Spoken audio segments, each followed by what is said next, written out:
मध्य युग के दौरान केवल अधिक सैनिक होना युद्ध जीतने के लिए पर्याप्त नहीं था।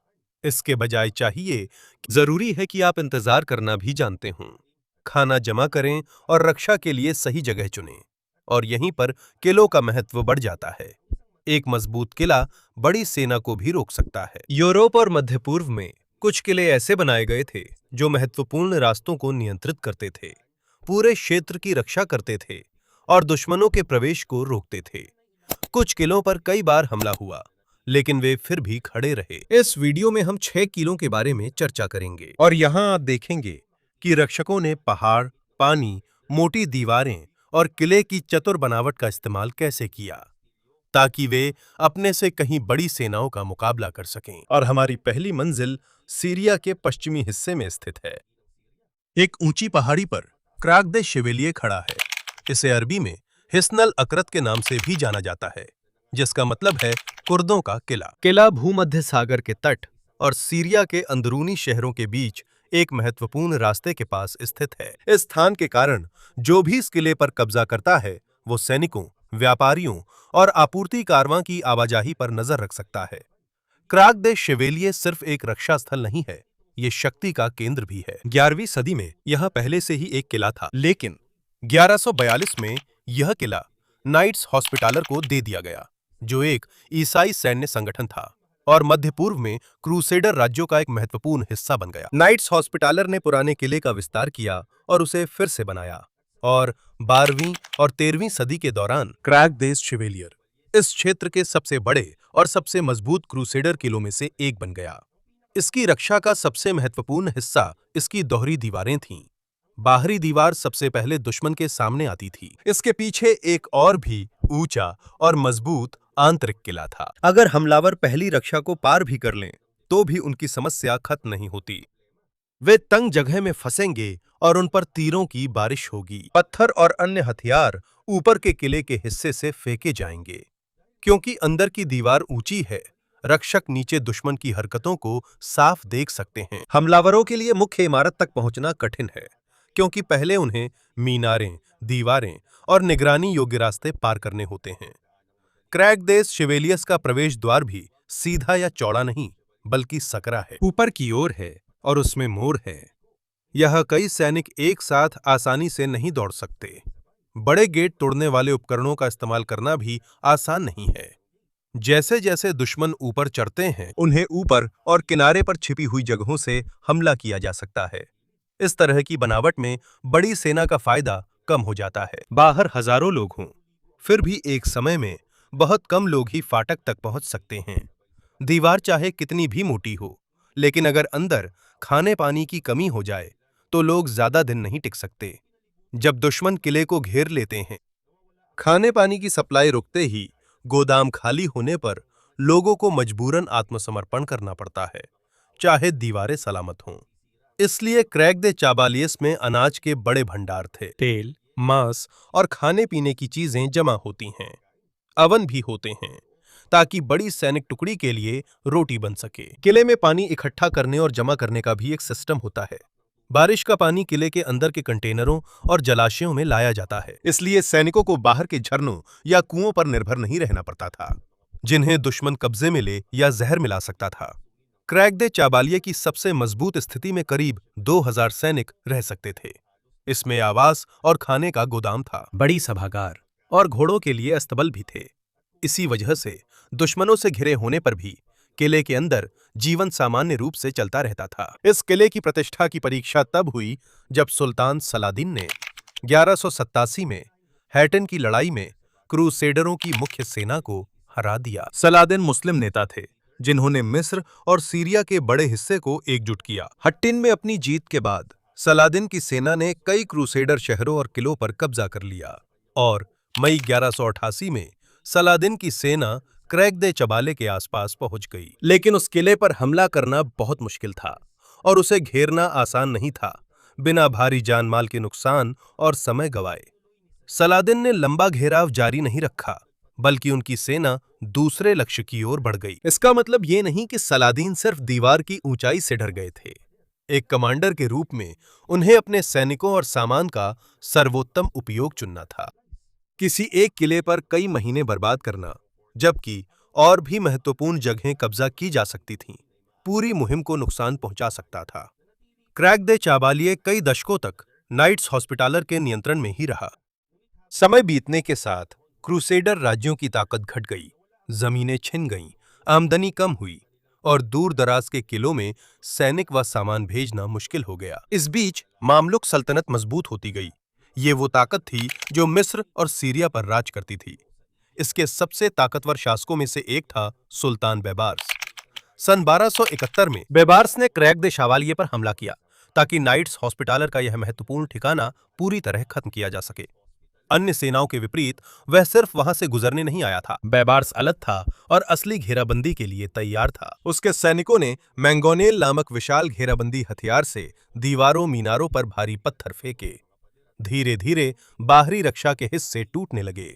बेबार्स के सैनिकों ने एक मीनार के नीचे सुरंग भी खोदी। जब नींव कमजोर हो गई तो उसका एक हिस्सा गिर गया और मामलुक सेना बाहरी परकोटे वाले हिस्से में घुस गई, लेकिन बाकी रक्षक मजबूत आंतरिक किले में भाग गए। हालांकि बेबार्स ने पहली दीवार पर कब्जा कर लिया था, लेकिन उसे अभी भी क्रैग दी चवालिये का सबसे मजबूत हिस्सा सामना करना था। यहां बेबार्स ने धोखे का इस्तेमाल किया। रक्षकों को एक पत्र भेजा गया। पता चला कि वह पत्र उनके उच्च अधिकारी से था और आत्मसमर्पण की अनुमति दी गई थी क्योंकि अब कोई मदद नहीं आनी थी। माना जाता है कि वह पत्र नकली था, लेकिन गैरिसन बाकी क्रूसेडर सेना से अलग था। उन्हें सेना के बचाव की उम्मीद नहीं थी। 1 महीने से ज्यादा घेराबंदी के बाद रक्षकों ने 8 अप्रैल 1271 को आत्मसमर्पण किया। उन्हें जीवित निकलने दिया गया। बेबार्स ने क्रैग दी चवालिये को नष्ट नहीं किया, बल्कि मामलुकों ने इसके कुछ हिस्सों की मरम्मत व मजबूती भी की। नाइट्स हॉस्पिटलर की पुरानी चैपल को मस्जिद में बदल दिया गया और किला नए शासकों के अधीन एक महत्वपूर्ण सैन्य अड्डे के रूप में जारी रहा। क्रैग दी चावालिये के पतन ने दिखा दिया कि मजबूत दीवारें ही काफी नहीं हैं। अंदर के सैनिकों को भी खाना, सामान, मित्र और बाहरी मदद जरूरी होती है। जब ये न मिले तो सबसे मजबूत किला भी आत्मसमर्पण कर देता है। अब हम सीरिया के किले से उत्तरी यूरोप की ओर बढ़ेंगे। वहां हम एक बहुत बड़ा किला देखेंगे जो पत्थर से नहीं बल्कि लाखों लाख लाल ईंटों से बनाया गया है। अगला किला है मालबोर्ग किला, जो वर्तमान पोलैंड में स्थित है। इसमें बड़े पत्थरों की बजाय मुख्य रूप से लाल ईंटें लगी हैं। मालबोर्ग किला ट्यूटोनिक ऑर्डर ने बनाया था। यह जर्मन नाइट्स का संगठन था जो उत्तर पूर्वी यूरोप में एक शक्तिशाली सैन्य और धार्मिक संगठन बना, और इसका निर्माण 13वीं सदी में शुरू हुआ। 1309 में ग्रैंड मास्टर का मुख्यालय यहां स्थानांतरित होने पर परिसर का विस्तार हुआ। मालबोर्ग नाइट्स का निवास ही नहीं बल्कि उनका प्रशासनिक और सैन्य केंद्र भी बन गया। ये धर्म और प्रशासन का केंद्र था। अपनी विशालता के कारण मालबोर्ग दुनिया का सबसे बड़ा ईंटों से बना किला परिसर है। इस किले में आपस में जुड़े हुए हिस्से हैं, जिन्हें हाई कैसल, मिडिल कैसल और आउटर वैली कहा जाता है। हाई कैसल सबसे पुराना हिस्सा है और यह नाइट्स का किला मठ था। वहीं उनकी चैपल भी स्थित थी। डॉर्मिटरी, किचन और रोजमर्रा की जिंदगी के लिए जगहें थीं। मिडिल कैसल में हॉल, ग्रैंड मास्टर का कमरा और वे जगहें थीं जहां मेहमानों का स्वागत किया जाता था और महत्वपूर्ण फैसले लिए जाते थे। इसके बाहर आउटर वैली है, जहां वर्कशॉप्स थीं, अस्तबल, गोदाम और अन्य जरूरी सुविधाएं बड़े सैन्य अड्डे के लिए थीं। हर हिस्से की अपनी दीवार, गेट और सुरक्षा थी। इसलिए अगर दुश्मन बाहरी हिस्सा जीत भी ले तो भी उसे ऊंची दीवारों और मजबूत मीनारों की एक और लाइन का सामना करना पड़ता था। रास्ते भी सीधे नहीं थे। दरवाजे और गलियारे जानबूझकर ऐसे बनाए गए थे जहां आसानी से पहरा हो सके। दुश्मन के घुसने पर उन पर दीवारों, मीनारों और इमारतों से हमला किया जा सकता था। 1410 में सुरक्षा की परीक्षा हुई। इससे पहले ट्यूटोनिक ऑर्डर और पोलैंड लिथुआनिया का संयुक्त राज्य में लंबे समय से दुश्मनी थी। दोनों पक्षों की ताकत बढ़ रही थी और दोनों ही क्षेत्र के महत्वपूर्ण इलाकों और व्यापार मार्गों पर नियंत्रण चाहते थे। 15 जुलाई को 1410 में उनकी सेनाएं ग्रुनवाल्ड की लड़ाई में भिड़ीं। पोलैंड के राजा वादिस्लाव जगीएलो और लिथुआनिया के ग्रैंड ड्यूक विताउतास ने पोलैंड और लिथुआनिया की संयुक्त सेना का नेतृत्व किया। ट्यूटोनिक ऑर्डर को भारी हार का सामना करना पड़ा। ग्रैंड मास्टर और संगठन के कई उच्च अधिकारी और शूरवीर मारे गए। युद्ध के बाद ऐसा लग रहा था कि उनकी राजधानी मालबोर्ग का रास्ता खुल गया है, लेकिन विजयी सेना तुरंत किले तक नहीं पहुंच सकी। इस देरी ने ट्यूटोनिक ऑर्डर के एक अधिकारी हाइनरिक वॉन प्लाउवेन को महत्वपूर्ण समय दे दिया। हाइनरिक मालबुर्ग जल्दी पहुंचे, सैनिकों को इकट्ठा किया, खाना बनाया और सुरक्षा मजबूत की। कुछ इमारतें जला दी गईं ताकि हमलावर उनका इस्तेमाल न कर सकें। पोलैंड और लिथुआनिया की सेना आने तक किला तैयार था। हमलावरों ने दीवारों पर तोपों और अन्य घेराबंदी हथियारों से बमबारी करने की कोशिश की, लेकिन उनके हथियार मालबोर्ग की मोटी रक्षा को जल्दी से तोड़ने के लिए पर्याप्त नहीं थे। जैसे जैसे घेराबंदी लंबी चलती गई, बाहर के शिविर में समस्याएं भी बढ़ती गईं। इतनी बड़ी सेना को खाना खिलाना जरूरी था। बीमारियां फैलने लगीं। मनोबल गिरने से वहां रुकने वाले सैनिकों की संख्या कम होने लगी और कुछ सहयोगी सेनाएं भी वहां से चली गईं। इस बीच ट्यूटोनिक ऑर्डर को अन्य किलों और अपने बचे हुए समर्थकों से लगातार मदद मिलती रही। लगभग 2 महीने बाद पोलैंड के राजा ने घेराबंदी समाप्त कर दी। संयुक्त सेना मालबोर्ग पर कब्जा नहीं कर सकी। इसका बड़ा प्रभाव पड़ा। ट्यूटोनिक ऑर्डर ग्रुनवाल्ड में हार गया, लेकिन उनका प्रशासनिक केंद्र मालबोर्ग उनके नियंत्रण में ही रहा। उनका राज्य जारी रह सका और बड़ी हार के बाद भी पूरी तरह से समाप्त नहीं हुआ। इसका मतलब ये नहीं है कि किला कभी भी नहीं जीता गया। 15वीं सदी में जब एक और युद्ध हुआ तो ट्यूटोनिक ऑर्डर को मालबोर्ग की रक्षा करने वाले भाड़े के सैनिकों को भुगतान करने में समस्या हुई। क्योंकि इन सैनिकों को सही से भुगतान नहीं किया गया, सैनिकों ने 1457 में किला पोलैंड के राजा को बेच दिया। उस समय मालबोर्ग को गिराने वाला कोई शक्तिशाली तोप या सीधा हमला नहीं था, बल्कि पैसे की कमी ही इसका कारण बनी।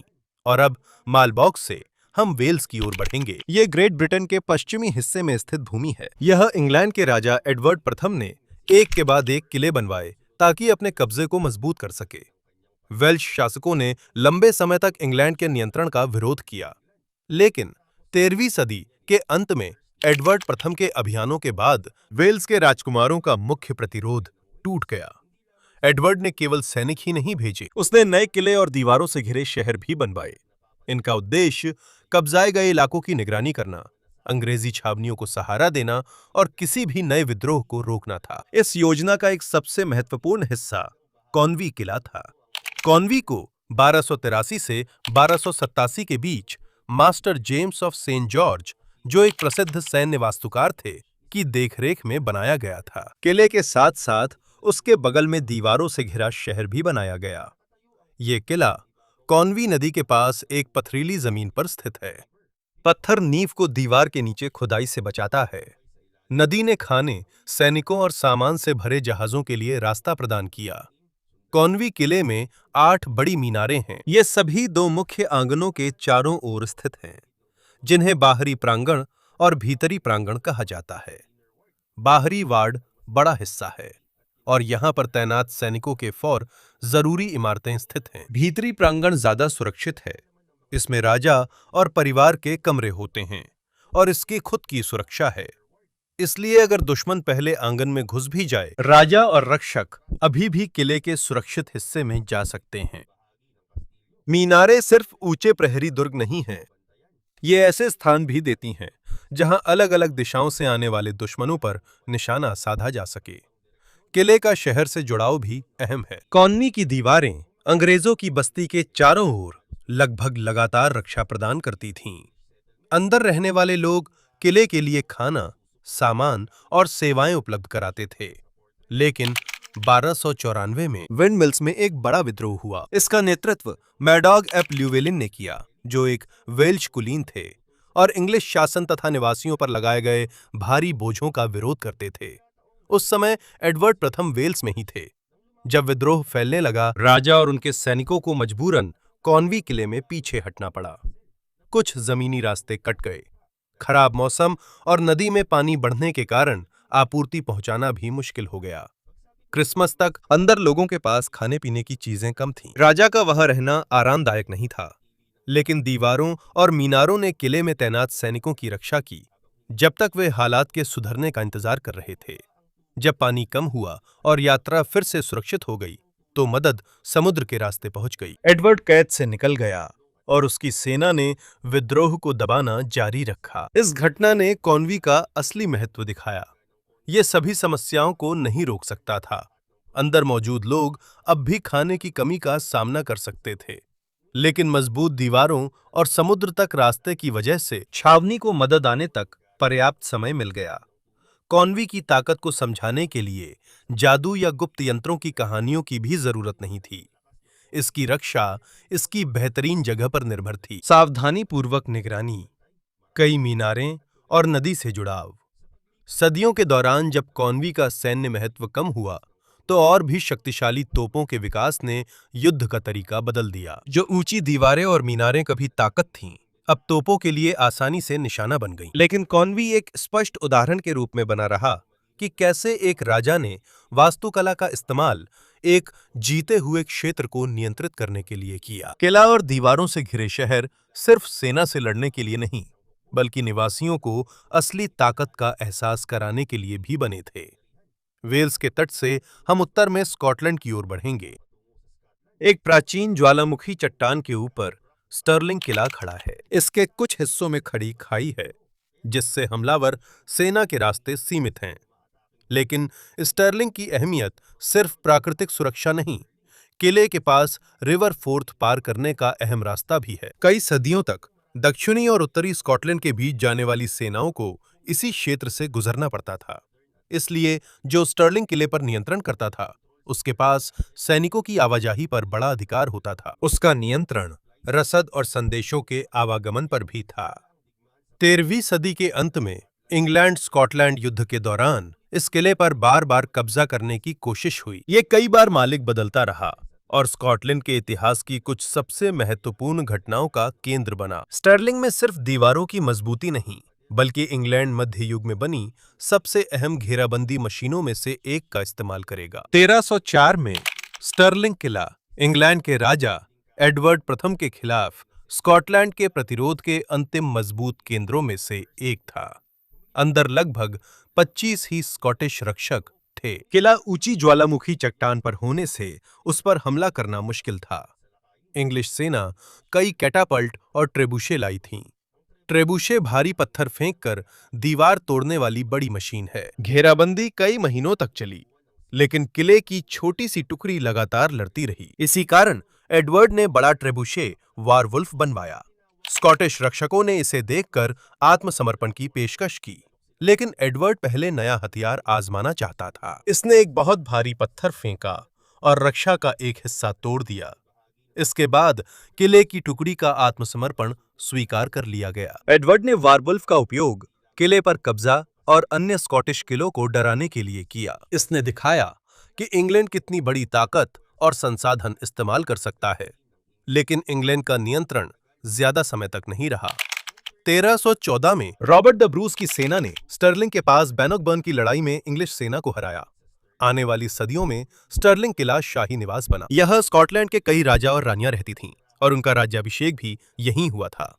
जैसे जैसे तोपें शक्तिशाली होती गईं, किले की दीवारों को भी बदला गया ताकि वे नए तोपखाने की मार झेल सकें। स्टर्लिंग से हम एडिनबर्ग किले की ओर बढ़ेंगे। एडिनबर्ग किला ज्वालामुखी चट्टान पर स्थित है। इसकी 3 दिशाएं खड़ी हैं, इसलिए केवल एक मुख्य रास्ता है जिससे सेना आ सकती है। लेकिन 1314 में एक छोटी स्कॉटिश सेना ने दिखाया कि कमजोर निगरानी में चट्टान की ऊंचाई भी पर्याप्त नहीं। थॉमस रैंडोल्फ ने करीब 30 सैनिकों का नेतृत्व किया। वे रात में चट्टान के खड़ी हिस्से पर चढ़ गए। वहां पहरा नहीं था, क्योंकि अंग्रेज गैरिसन को लगा ये रास्ता असंभव है। स्कॉट्स दीवार तक पहुंच गए और अचानक हमले से किले पर कब्जा कर लिया। इससे यह साबित हुआ कि जिसे सबसे सुरक्षित जगह माना जाता है, वो भी कमजोरी बन सकती है अगर उसकी निगरानी न की जाए। 200 से अधिक वर्षों के बाद एडिनबर्ग किला एक बार फिर भीषण घेराबंदी का सामना कर रहा था। 1571 में लैंग घेराबंदी शुरू हुई। किले पर स्कॉटलैंड की रानी मैरी के समर्थकों का कब्जा था। बाहर की ओर वे सेनाएं थीं जो उनके बेटे जेम्स छठे को राजा मानती थीं। लड़ाई लगभग 2 साल तक चली, लेकिन 1573 में अंग्रेज तोपखाना आया और किले पर लगातार बमबारी की। डेविड्स टावर नष्ट हो गया और मुख्य कुआं दब गया। चूंकि किले की चट्टान पर पर्याप्त प्राकृतिक पानी नहीं था, इसलिए कुएं का खो जाना बहुत बड़ी समस्या थी। रसद खत्म हो गई और रक्षा तंत्र टूट गया। आखिरकार किले के सैनिकों को आत्मसमर्पण करने के लिए मजबूर होना पड़ा। एडिनबर्ग किले ने दिखाया कि ला चाहे जितना भी ऊंचा और मजबूत हो, उसे फिर भी पानी, खाना, अच्छी निगरानी और बाहर से मदद की जरूरत होती है। आखिरी किला है मोंट सेंट मिशेल, जो नॉर्मंडी, फ्रांस के तट पर स्थित है। ये एक पथरीले द्वीप पर स्थित है, जिसे रेत और कीचड़ ने घेर रखा है। ज्वार कम होने पर आसपास पैदल जा सकते हैं, लेकिन पानी लौटने पर मोंट सेंट मिशेल फिर से द्वीप बन जाता है। इसके शिखर पर एक मठ है। नीचे की ओर एक छोटा सा गांव है, जिसे दीवारों ने घेर रखा है। चट्टान के खड़ी होने के कारण इमारतें, सीढ़ियां, कमरे और सुरक्षा व्यवस्थाएं एक दूसरे के ऊपर बनी हुई हैं। मोंट सेंट मिशेल 100 वर्षों के युद्ध में इंग्लैंड और फ्रांस के बीच अहम किला था। इंग्लैंड ने उत्तरी फ्रांस के कई हिस्से पर कब्जा किया। मोंट सेंट मिशेल फ्रांसीसी रक्षकों के पास ही रहा, क्योंकि वहां बड़ी सेना और घेराबंदी के हथियार लाना मुश्किल था। कीचड़ के कुछ हिस्से नरम हैं, और जो भी धीरे धीरे पार करेगा उसे पानी घेर सकता है। 1423 में इंग्लैंड ने लंबी घेराबंदी शुरू की। उन्होंने आपूर्ति को रोकने के लिए पास के द्वीप पर ठिकाने बनाए, लेकिन वे मोंट सेंट मिशेल को पूरी तरह से काट नहीं पाए। फिर भी छोटी नावें और वे लोग जो पानी के बहाव को जानते थे, अंदर आ जा सकते थे। 1434 में अंग्रेजी सेना ने बड़ा हमला किया। वे तोपें लेकर आए और किलेबंद गांव में घुसने की कोशिश की। अंदर की सड़कें सकरी और चढ़ाई वाली थीं, जिससे फ्रांसीसी रक्षकों को सैनिकों पर हमला करना आसान था। अंग्रेजी सेना पीछे हट गई और अपनी 2 डी तोपें छोड़ गईं। ये प्राचीन तोपें थीं जो पत्थर के गोले दागती थीं। इन्हें आज भी मोंट सेंट मिशेल के प्रवेश द्वार के पास देखा जा सकता है। इंग्लैंड पूरे 100 वर्षीय युद्ध में इस किले को नहीं जीत सका। पानी का बढ़ना मददगार था, लेकिन यही वजह नहीं थी। दीवारें मजबूत थीं और अंदर जाने के रास्ते सीमित थे। समुद्र से आपूर्ति मिलती रही और रक्षकों को क्षेत्र की अच्छी जानकारी थी। इससे स्पष्ट है कि इन 6 किलों पर हमला कठिन क्यों था। क्राक दे शेवलिये में दोहरी दीवारें और बड़े भंडार ने लड़ाई को लंबा खींच दिया। मालबोर्क में अलग अलग रक्षा हिस्सों को पार करना पड़ता था। कॉनवी में समुद्र तक पहुंचने का रास्ता बहुत महत्वपूर्ण था। स्टर्लिंग और एडिनबरा में ज्वालामुखी चट्टानों को प्राकृतिक सुरक्षा के लिए इस्तेमाल किया गया। मोंट सेंट मिशेल में पानी रेत भी रक्षा का हिस्सा थे, लेकिन कोई किला पूरी तरह अजेय नहीं था। दुश्मन धोखा दे सकता था या खाना पानी खत्म हो सकता था। सैनिकों के लिए पैसे की कमी हो सकती थी। एक छोटा समूह बिना पहरे वाले रास्ते को भी ढूंढ सकता था। ये दीवारें सिर्फ इसलिए मजबूत नहीं थीं क्योंकि पत्थर मोटे थे। किले इसलिए शक्तिशाली बने क्योंकि उन्होंने सही जगह, बेहतरीन डिजाइन और पर्याप्त सैनिकों का मेल किया, और ऐसे लोग जो हर फायदे का इस्तेमाल करना जानते थे, ताकि वे अपने से बड़ी सेना को रोक सकें।